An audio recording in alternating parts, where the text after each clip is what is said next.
Okay, we are doing this review lecture on resonant circuits because some of you are facing problem in this topic, mainly with respect to the calculation of quality factor, Q factor, and the bandwidth. So let us quickly review the concepts. और इसमें मैं थोड़ा सा emphasis करूंगा Q factor और bandwidth के calculation पर. So हमारे पास हमने AC सर्किट्स के बारे में जब हम पढ़ रहे हैं तो हमने 3 कंपोनेंट्स के बारे में मेनली पढ़ा, resistance, inductance and capacitance. Resistance के बारे में हमने पढ़ा कि resistance can not store energy, which means that कि इसको हम जो भी एनर्जी देंगे it always dissipates it, right. So resistance is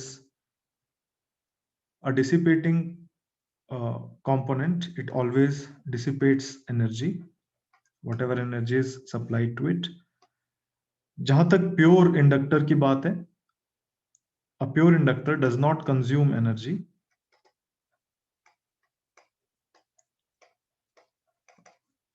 इसको हम जो भी एनर्जी प्रोवाइड करेंगे स्पेशली इन एसी सर्किट्स, तो ये करेगा क्या, उस एनर्जी को स्टोर करेगा और फिर वापस सोर्स की तरफ भेज देगा, right. Similarly a pure capacitor also does not dissipate energy or consume energy, right. So pure capacitor also, it does not consume energy. तो इन दोनों की प्रॉपर्टी, ये वाली प्रॉपर्टी तो सेम है, that they do not consume energy, लेकिन इनका जो बिहेवियर है वो अलग अलग इस सेंस में है कि जो एनर्जी स्टोरेज है वो अलग अलग ढंग से होता है, राइट. इंडक्टर जो होता है it stores energy in its magnetic field, whereas the capacitor, it stores energy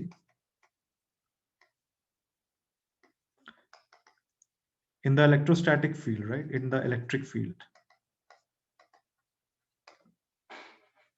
इसीलिए हम देखते हैं कि जो जब हम इनको एनर्जाइज करते हैं with the help of a voltage source, तो इंडक्टर में हम ये देखते हैं कि जो ये वोल्टेज फेजर है अगर, तो जो करंट होगा इंडक्टर का it lags behind the voltage, और आइडियल इंडक्टर में it lags behind the voltage by an angle of 90 degrees. Whereas in capacitor, if this is the voltage across the capacitor, then the current leads the voltage by an angle of 90 degrees in pure capacitor. तो ये इनका behaviour है, right. इसके साथ साथ हमने ये भी पढ़ा था कि ये जो ऑपोजिशन ऑफर कर रहे हैं to the flow of sinusoidal current, उसे हम कहते हैं reactance, right, that is shown with X. This reactance is basically opposition to the flow of sinusoidal current.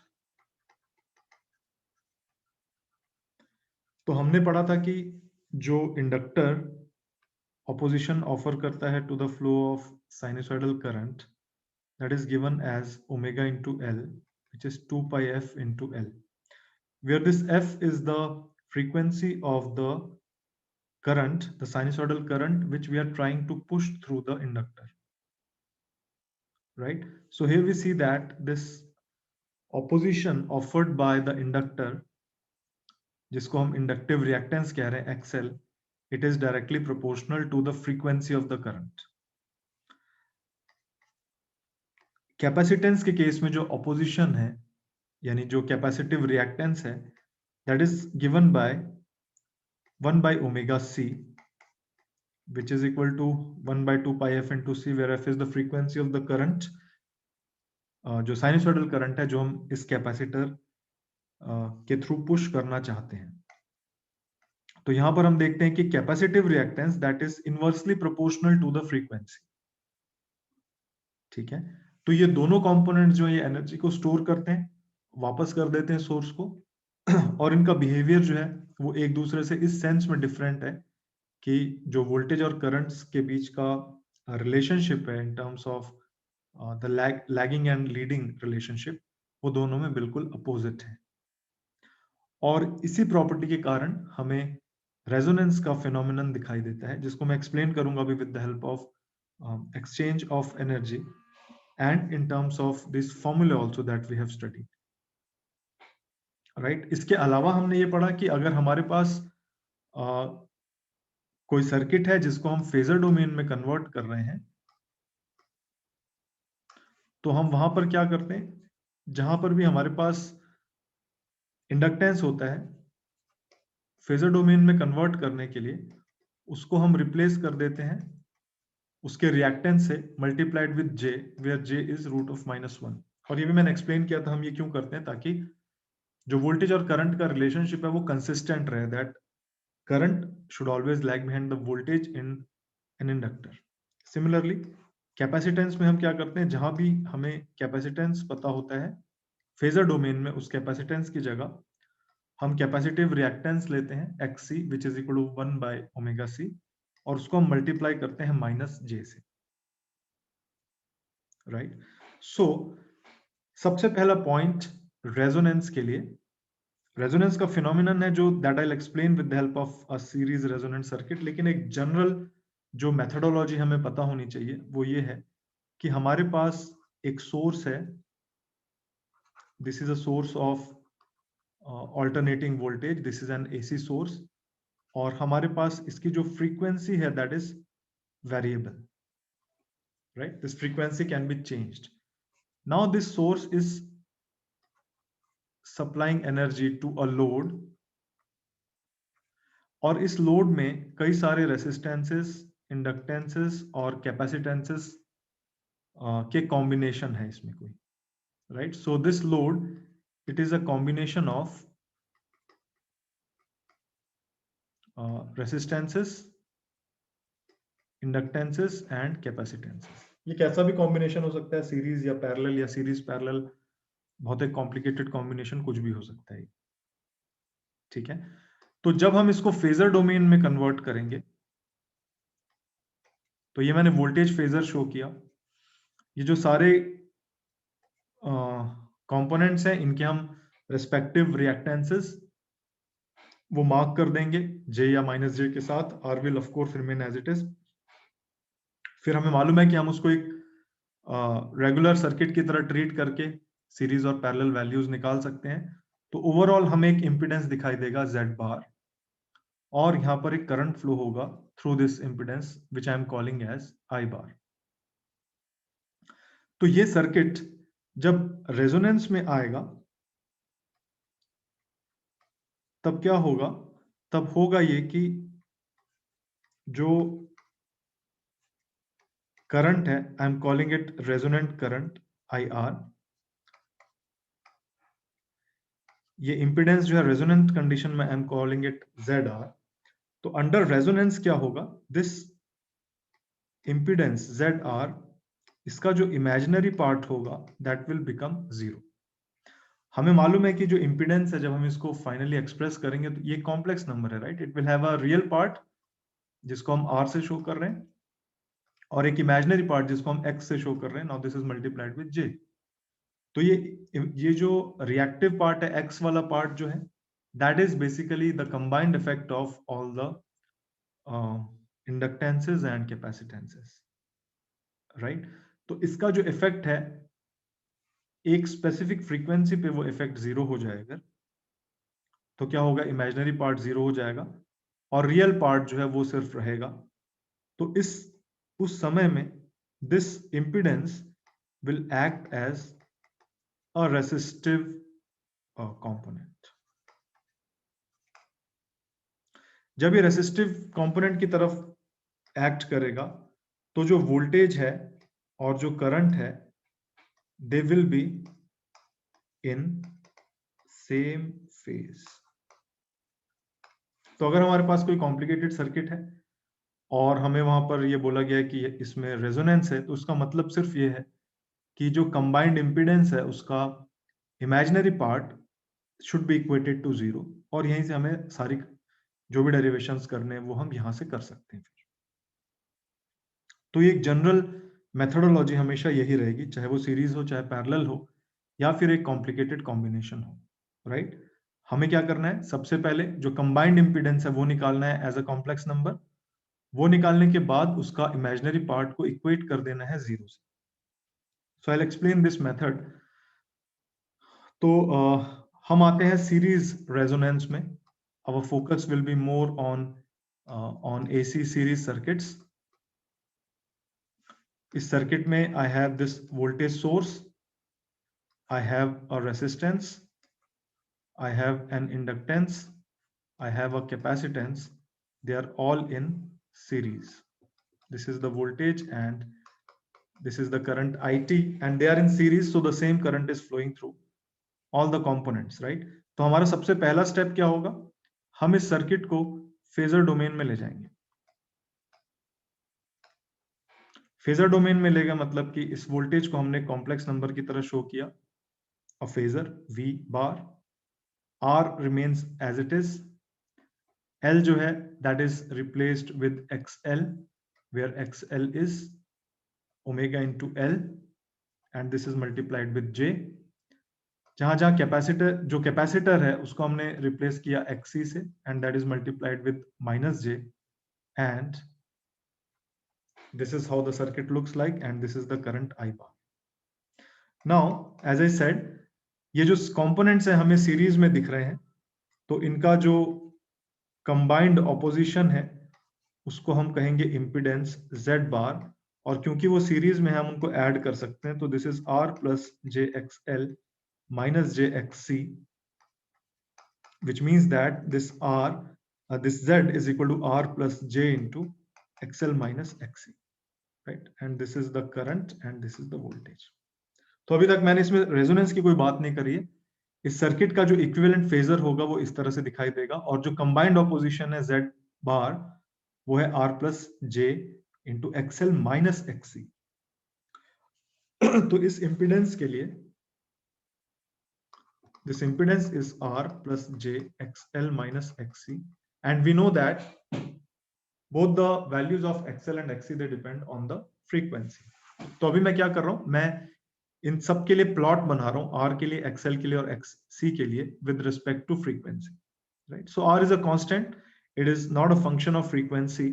तो मैंने एक्स एक्सिस में जब फ्रीक्वेंसी लिया और वाई एक्सिस में रेसिस्टेंस की वैल्यू ली, तो it is basically a constant with respect to frequency, ठीक है। जो इंडक्टिव रिएक्टेंस है XL, वो मैंने बताया that is equal to omega L, where omega is 2 pi f। So we see that this XL is directly proportional to the frequency, right? So it is a function of frequency। और जब मैं frequency के साथ XL की value plot करूं, हमारे पास variable frequency है, राइट।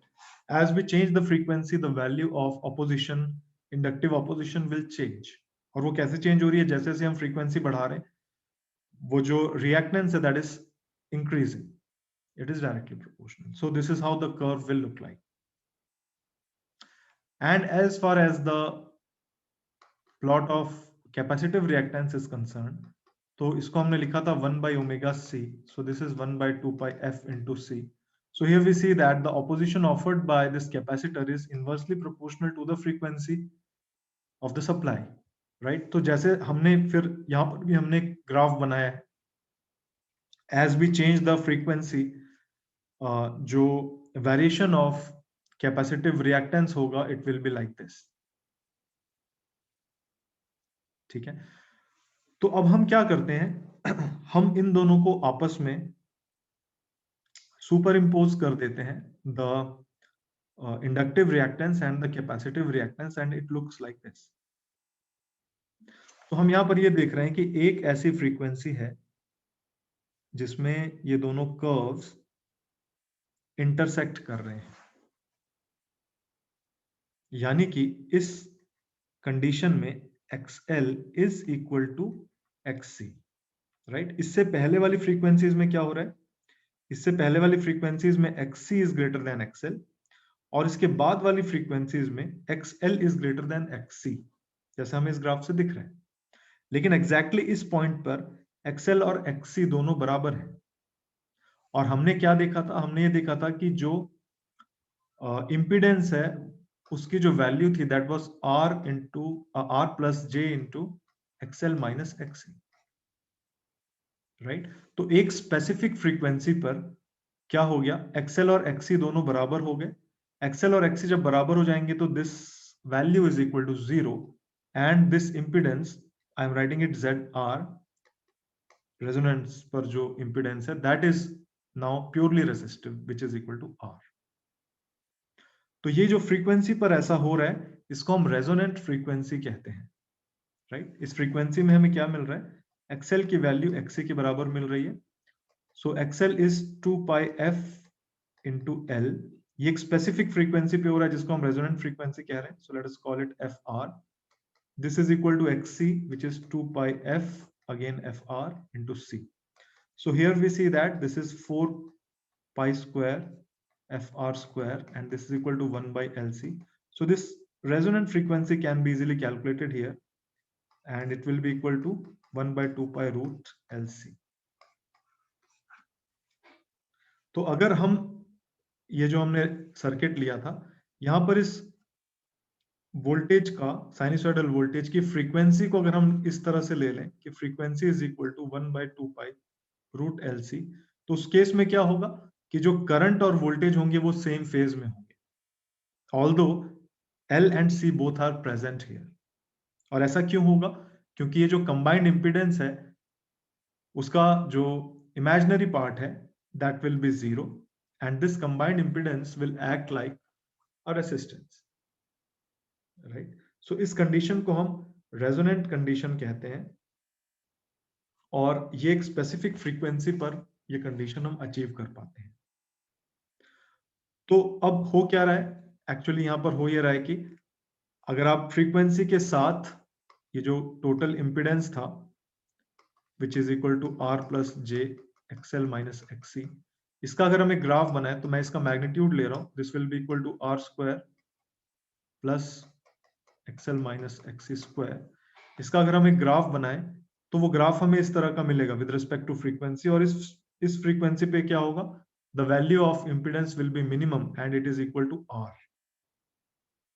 तो वैल्यू ऑफ इंपीडेंस जब मिनिमम होगी तो value of current will be maximum.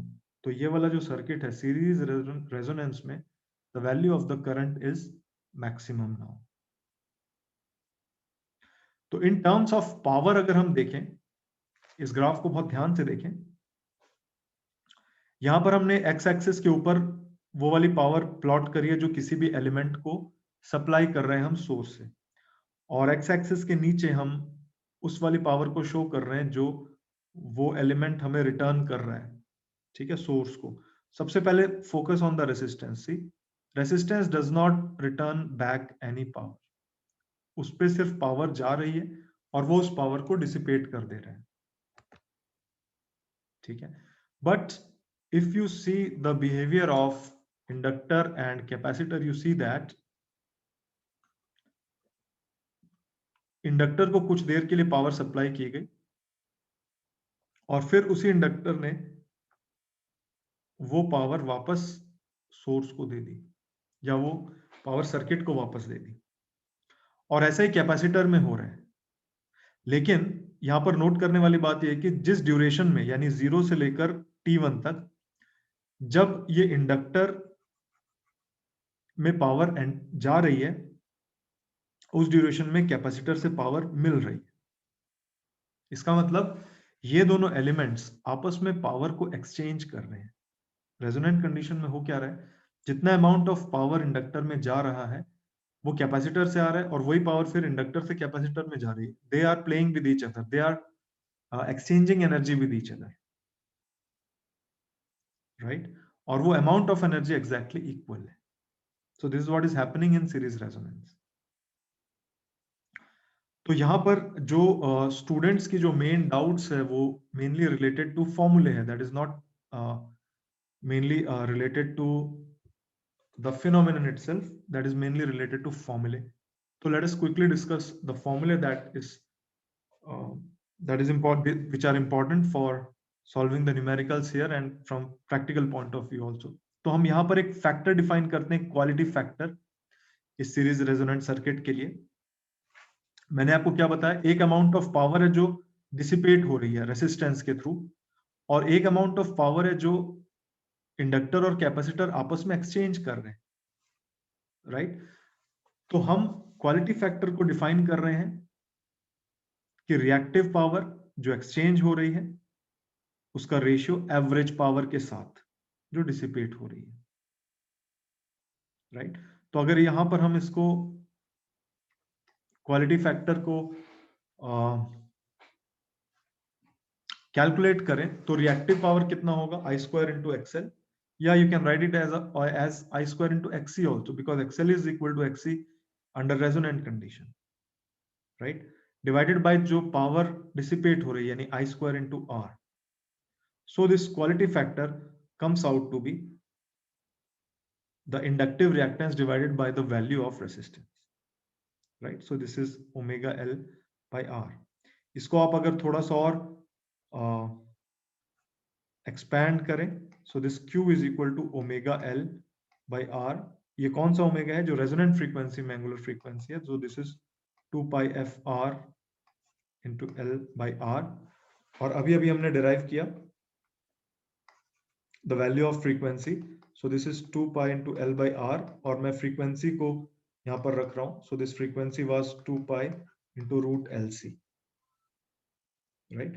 तो इसको जब आप देखोगे तो the formula of this quality factor will come out to be like this in terms of the values of the components,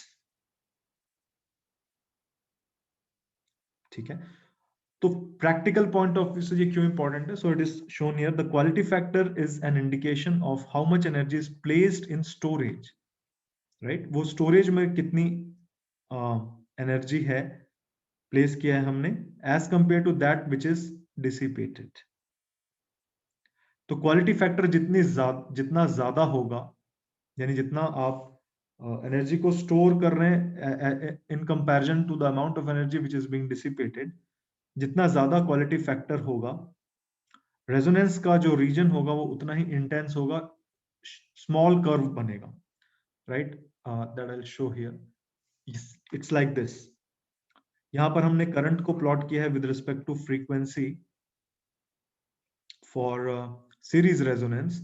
तो नॉर्मली जो कर्व आएगा वो इस तरह का आएगा, क्योंकि इंपीडेंस यू सी जैसे जैसे हम फ्रीक्वेंसी बढ़ा रहे हैं इंपीडेंस कम हो रहा है और फिर वो बढ़ रहा है, राइट। तो ये वाली जो फ्रीक्वेंसी है एफ आर, यहाँ पर मिनिमम इंपीडेंस है, यानी कि करंट की वैल्यू मैक्सिमम है। तो अगर हम एल और सी को फिक्स कर दें और आर को चेंज करें अब, तो हम ये देखेंगे कि जो ग्राफ बन रहे हैं ये रेजोनेंस का जो रिस्पॉन्स हमें जो दिख रहा है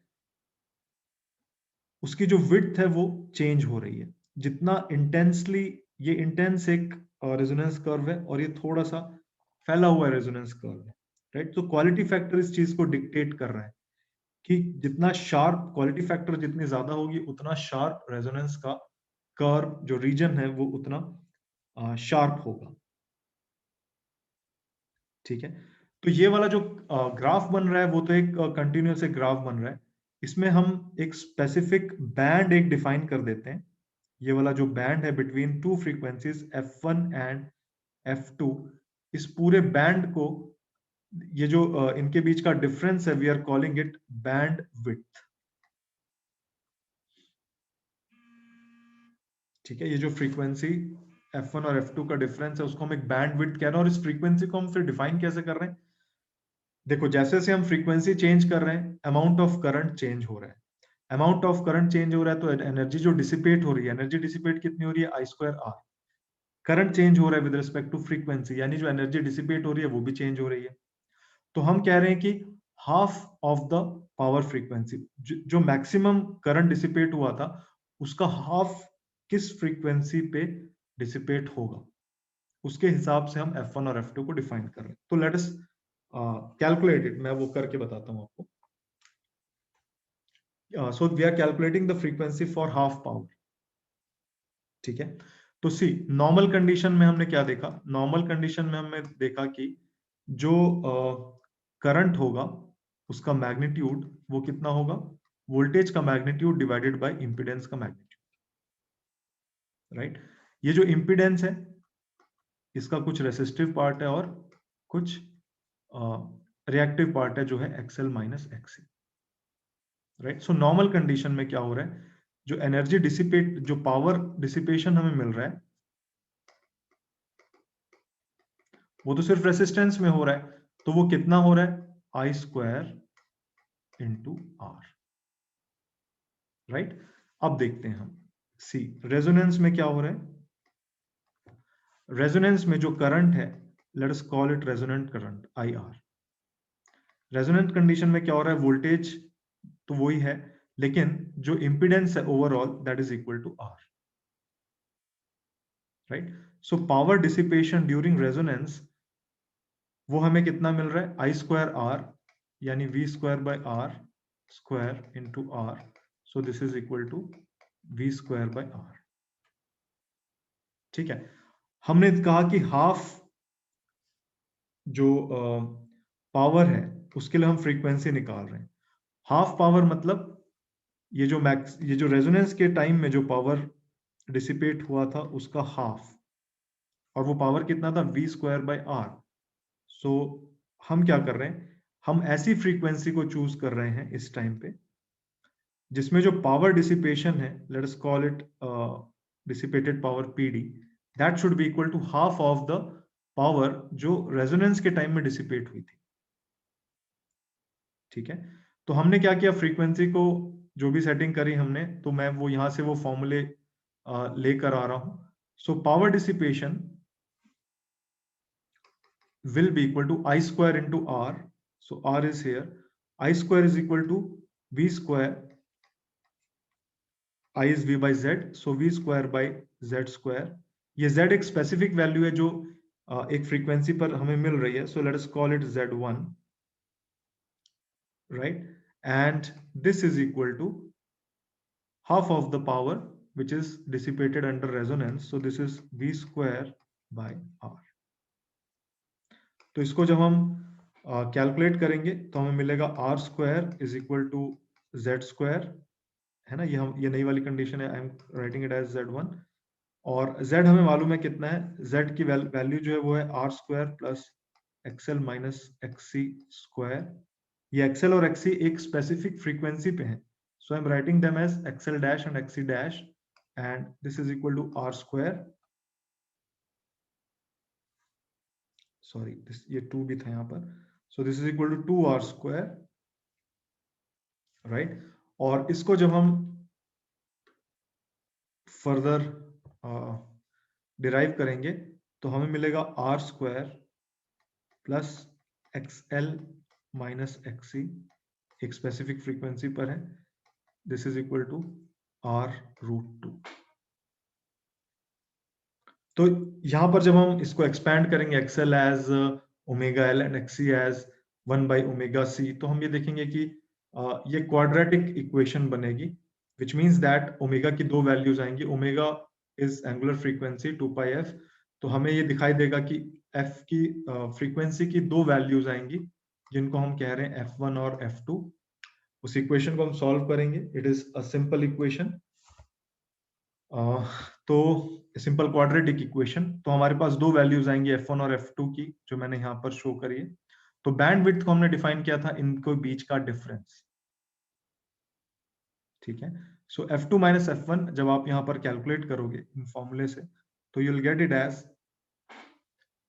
r by 2 pi l, right. और इसी को जब हम एक्सप्रेस अगर करना चाहें in terms of the quality factor and resonant frequency, तो बैंडविड्थ जो होगा that will be equal to resonant frequency divided by the quality factor। Simple सा डेरिवेशन है which you can see here। इसके अलावा यहीं से हमें यह भी मिल जाएगा कि जो रेजोनेंट फ्रीक्वेंसी है that is root of this f1 and f2, right. So numericals में इंपॉर्टेंट है, आपसे बैंडविड्थ पूछा जाएगा, यानी आपको f1 और f2 दोनों को कैलकुलेट करने की जरूरत नहीं है अगर सिर्फ बैंडविड्थ पूछा गया है। क्यों नहीं है जरूरत, क्योंकि bandwidth is equal to resonant frequency जो आप कैलकुलेट कर लोगे XL इक्वल टू XC से, divided by the quality factor जो हमने कैलकुलेट किया है, right? So you don't have to separately calculate F1 and F2 if only bandwidth is asked. अगर F1 और F2 की values पूछी गई हैं, then you have to calculate them separately by solving that quadratic equation, right? So now this brings us to parallel resonance also. Parallel resonance में हमारे पास जो components हैं, they are in parallel. बहुत सारे बुक्स में आप देखोगे कि इसका एक डुअल सर्किट बनाया गया है, सीरीज सर्किट का एक डुअल, यानी कि एक पैरेलल सर्किट और वोल्टेज सोर्स की जगह एक current source. So this is I bar, this is R, this is JXL and this is minus JXC. तो या तो आप इसको हमारे तरीके से कैलकुलेट कर लो, यानी कि आप यहाँ पर Z कैलकुलेट करो और फिर उसका इमेजिनरी पार्ट 0 कर लो, दैट इज अ वे. या फिर आप ये इसको इस तरह से भी कर सकते हो कि let us say this current is IR, this current is IL and this current is IC. इनके बीच में जो पोटेंशियल डिफरेंस है वो सेम है. So we can write this as, ये जो कॉम्बिनेशन है they are in parallel. So अगर इनका कंबाइंड इफेक्ट अगर Z बार है, so I can write 1 by Z bar as 1 by R plus 1 by JXL plus 1 by minus JXC, because they are in parallel, right? So इनको मैंने इस तरह से लिख दिया. So this reciprocal of Z bar इसको हम admittance कहते हैं. This is Y bar. So this is 1 by R plus मैंने इसको J न्यूमरेटर और डिनोमिनेटर में मल्टीप्लाई कर दिया. So this is J square XL, और यहाँ पर भी मैंने J मल्टीप्लाई किया न्यूमरेटर और डिनोमिनेटर में. So this is minus J square XC. So I get Y as 1 by R. This is minus J by XL, and this will be plus J by XC. So Y bar here comes out to be 1 by R plus J into 1 by XC minus 1 by XL. So once again, अगर हम इसका imaginary part अगर हम इसको 0 कर दें तो हमें रेजोनेंस की कंडीशन मिल जाएगी. मैंने जैसा आपको बताया, आप Z को पूरा कैलकुलेट करने के बाद भी कर सकते हो, condition will come out to be the same, right? तो इसका इमेजिनरी पार्ट अगर आप 0 करना चाहते हो, so this 1 by XC minus 1 by XL will be equal to 0, and from here you get XC is equal to XL. और यहाँ पर जब आप रेजोनेंस फ्रीक्वेंसी कैलकुलेट करोगे तो सेम फॉर्मूला यहाँ पर हमें मिलेगा, राइट? तो इसमें भी अगर न्यूमेरिकल्स आते हैं तो you can proceed in the similar manner. So the formula which are to be remembered are these ones. First is the quality factor here, which is equal to XL by R. इसको याद रखना बड़ा आसान है. Reactive power जो ये आपस में exchange कर रहे हैं divided by the power which is being dissipated, right? So I square XL by I square R. इसके बाद जो हमें याद रखना है, that is the relationship between the bandwidth, the resonant frequency and the quality factor. That's it.